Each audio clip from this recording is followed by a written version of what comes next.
August 9 ఉదయం 4 గంటల సమయంలో కలకత్తాలో ఆర్జీకార్ మెడికల్ కాలేజ్లో సెకండ్ ఇయర్ పీజీ చదువుతున్న అమ్మాయి ట్రైనీ డాక్టర్ మీద అత్యంత కిరాతకంగా అత్యంత పాశవికంగా మర్డర్ రేప్ అటెంప్ట్ జరిగింది. అసలు ఈ హత్య అనేది ఒక వ్యక్తి చేశాడా లేదా కొంతమంది కలిసి ఈ హత్య చేశారా? అసలు ఈ హత్య వెనుక హత్య వెనుక ఈ ట్రైనీ డాక్టర్ హత్య వెనుక ఉన్న పెద్ద పెద్దోళ్ళు ఎవరు అని పలు అనుమానాలు వ్యక్తమవుతున్నాయి. అందులో మమతా బెనర్జీ గవర్నమెంట్ మీద ఇప్పటి వరకే చాలా ప్రశ్నలు తలెత్తుతున్నాయి. అయితే ఈ యొక్క టోటల్ ఇన్సిడెంట్, ఈ యొక్క కలకత్తా డాక్టర్ మర్డర్ విషయంలో ప్రస్తుతానికి తలెత్తుతున్న ప్రశ్నల్లో ఒక 10 ప్రశ్నలు మీతో షేర్ చేసుకుందామని అనుకుంటున్నాను. ఫస్ట్ క్వశ్చన్ ఏంటంటే, పోస్ట్ మార్టం ప్రకారం అమ్మాయి 3 నుండి 4 గంటలకి మధ్యలో చనిపోవడం జరిగింది. అయితే 3 నుండి 4 గంటల మధ్యలో ఈ ట్రైనీ డాక్టర్ చనిపోయిన తర్వాత హాస్పిటల్లో అమ్మాయి చనిపోయిందనే విషయం హాస్పిటల్ యాజమాన్యానికి 7 గంటలకు తెలిసింది. సో హాస్పిటల్ యాజమాన్యానికి 7 గంటలకు తెలిసిన తర్వాత హాస్పిటల్ యాజమాన్యం ఏం చేశారు అంటే, అమ్మాయి యొక్క పేరెంట్స్కి మీ అమ్మాయి చనిపోయిందనే విషయాన్ని 10 గంటలకు తెలియజేశారు. ఇక్కడ అమ్మాయి 3 నుండి 4 గంటలకు చనిపోయిన తర్వాత హాస్పిటల్ యాజమాన్యానికి అమ్మాయి చనిపోయింది హాస్పిటల్లో అని విషయం తెలిసిన తర్వాత 7 గంటలకి విషయం తెలిసిన తర్వాత ఈ హాస్పిటల్ యాజమాన్యం అమ్మాయి యొక్క పేరెంట్స్కి, అమ్మాయి యొక్క తల్లిదండ్రులకి 10 గంటలకి మీ అమ్మాయి చనిపోయిందనే విషయం చెప్పారు. అంటే 7 గంటలకి హాస్పిటల్ యాజమాన్యానికి ఒక అమ్మాయి హాస్పిటల్లో హత్య చేయబడింది అని హాస్పిటల్ యాజమాన్యానికి తెలిసిన తర్వాత ఈ హాస్పిటల్ యాజమాన్యం 7 గంటలకి విషయం తెలిసిందండి 10 గంటలకి తమ పేరెంట్స్కి, అమ్మాయి యొక్క పేరెంట్స్కి తెలియచేయడానికి గల కారణం ఏంటి? ఈ 3 గంటలు హాస్పిటల్ యాజమాన్యం అమ్మాయి యొక్క బాడీని ఏం చేశారు? అమ్మాయి యొక్క బాడీని ఈ 3 అవర్స్ హాస్పిటల్ యాజమాన్యం ఏం చేశారు అనేదే ఫస్ట్ ప్రశ్న.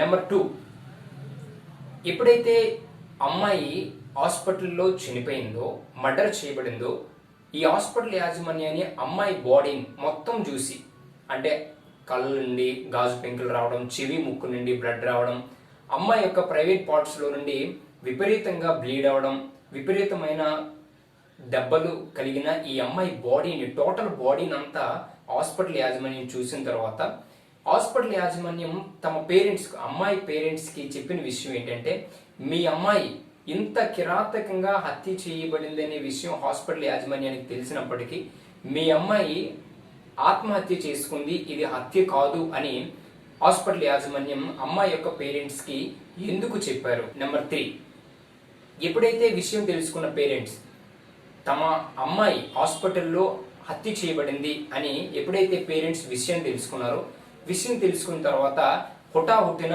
తమ ప్రాంతం నుండి హాస్పిటల్కి రావడం జరిగింది.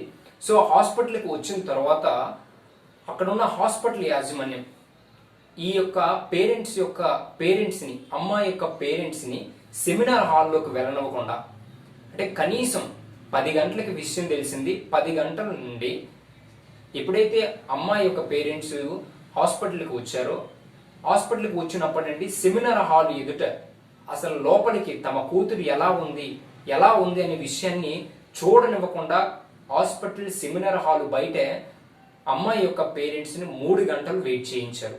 అంటే ఇక్కడ హాస్పిటల్ యాజమాన్యం అమ్మాయి విషయంలో ఎంత దారుణంగా, ఎంత నీచంగా, ఎంత విషయాన్ని, ఆధారాలని ఎంత ఏ విధంగా అయితే కప్పిపెడుతుందో ఇక్కడ చాలా స్పష్టంగా అర్థమవుతుంది. ఎందుకంటే అమ్మాయి హాస్పిటల్లో అమ్మాయి చనిపోయిందని హాస్పిటల్ యాజమాన్యానికి 7 గంటలకు తెలిస్తే 7 గంటల నుండి వాళ్ళ యొక్క అమ్మాయి యొక్క పేరెంట్స్కి 10 గంటలకు చెప్పిన తర్వాత 10 గంటలకి విషయం తెలుసుకున్న పేరెంట్స్ వాళ్ళు వెంటనే హాస్పిటల్కి రావడం, తర్వాత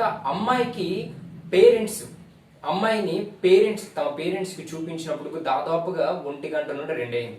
అంటే 7 గంటల నుండి 1 గంట వరకు, అంటే ఈ 6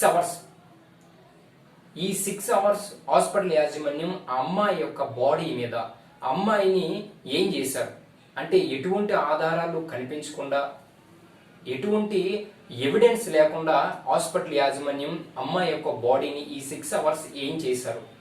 అసలు ఇంత బ్రతిమాలుకున్నా కూడా తల్లిదండ్రులను లోపలికి అలౌ చేయకపోవడానికి 3 గంటల సెమినార్ హాల్ బయటే ఉంచడానికి గల రీజన్ ఏంటి? Question number 4.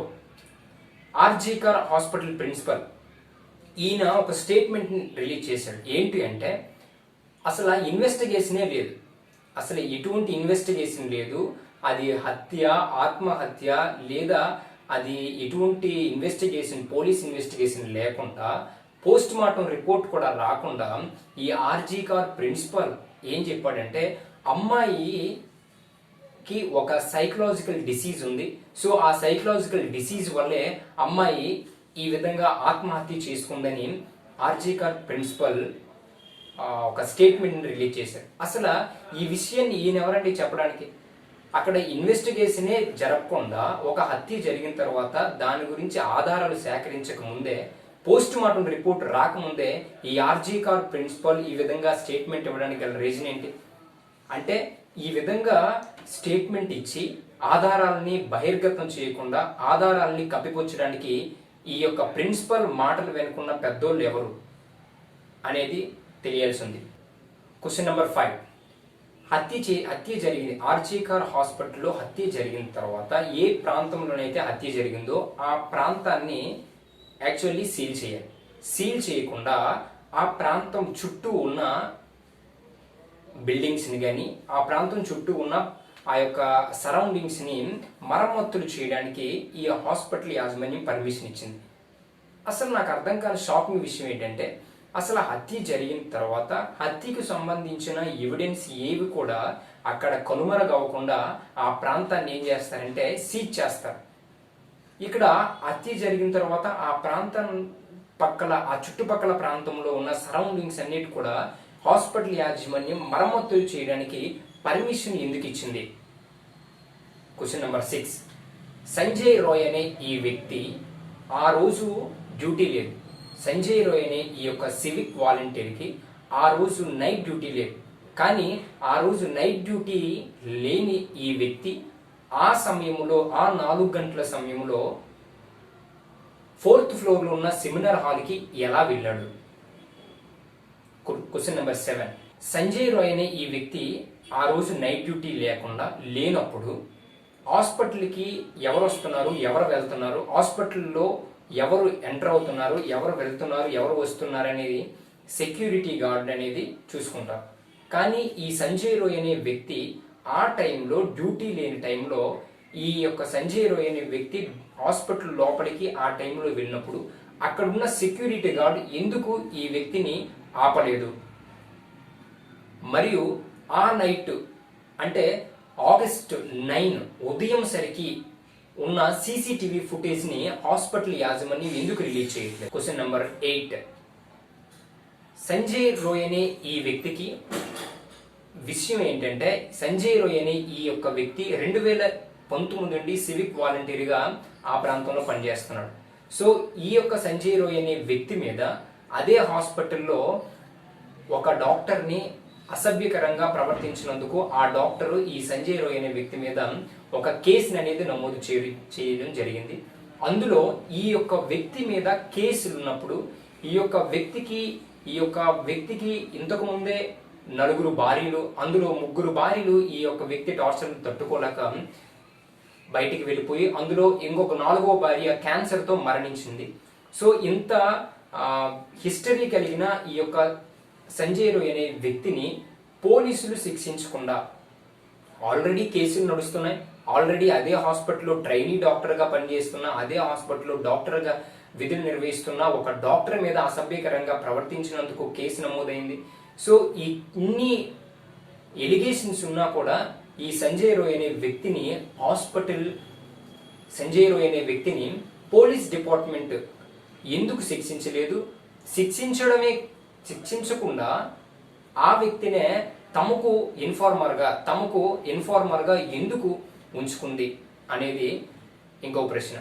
Question number 9. అంటే భారతదేశం ఒక ట్రైనీ డాక్టర్ కలకత్తాలో జరుగుతున్న ఇన్సిడెంట్ని నిరసనగా ఈ ట్రైనీ డాక్టర్స్, పీజీలు, ఇంకా ఆల్ ఓవర్ ఇండియా మొత్తం మీద నిరసనలు జరుగుతున్న ఆ రాష్ట్ర ముఖ్యమంత్రి మమతా బెనర్జీ మాత్రం ఆ యొక్క వ్యక్తిని మమతా బెనర్జీ మాత్రం ఆ వ్యక్తిని ఎటువంటి శిక్ష లేకుండా ఏ విధంగా పట్టించుకోకుండా ఆ వ్యక్తిని ఏం చేస్తుందంటే ప్రజలకి తెలియనివ్వకుండా తాను ప్రజలతో నిలుస్తానని, తాను ప్రజలతో ర్యాలీ చేస్తానని, నిరసనలు తెలియజేస్తానని అంటుంది.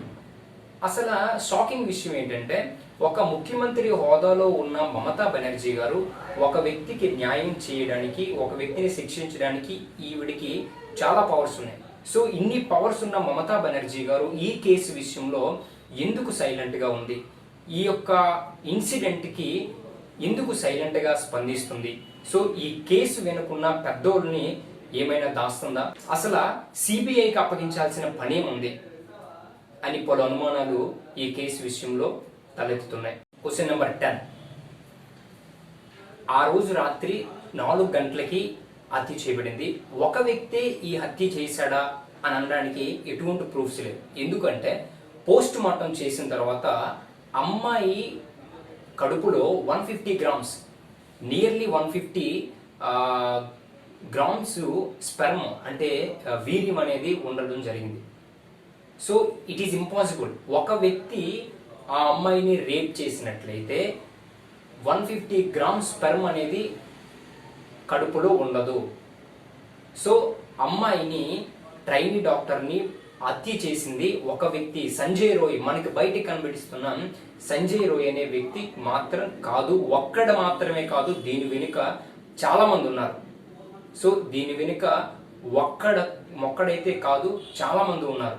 సో ఇది ఫ్రెండ్స్, కలకత్తాకు సంబంధించిన ట్రైనీ డాక్టర్ 31 ఇయర్స్, మరొక 8 నెలల్లో ఈ యొక్క డాక్టర్ గారు తమ పీజీని కంప్లీట్ చేసుకొని ప్రజలకు సేవలు అందించాల్సిన ఈ ట్రైనీ డాక్టర్ విషయంలో భారతదేశంలోనే అతి కిరాతకమైన హత్య, రేప్ అనేది బహుశా ఇదేనేమో. సో ఈ కేసుకు సంబంధించిన ఎంటైర్ డీటెయిల్స్, సో దీంట్లో ఉన్న అనుమానాలు, దీంట్లో ఉన్న క్వశ్చన్స్ అన్నీ కూడా ఈరోజు ఈ 10 క్వశ్చన్స్ కూడా బహుశా మీకు కూడా వచ్చి ఉండొచ్చు. సో ఇది ఫ్రెండ్స్, థ్యాంక్ యూ ఆల్.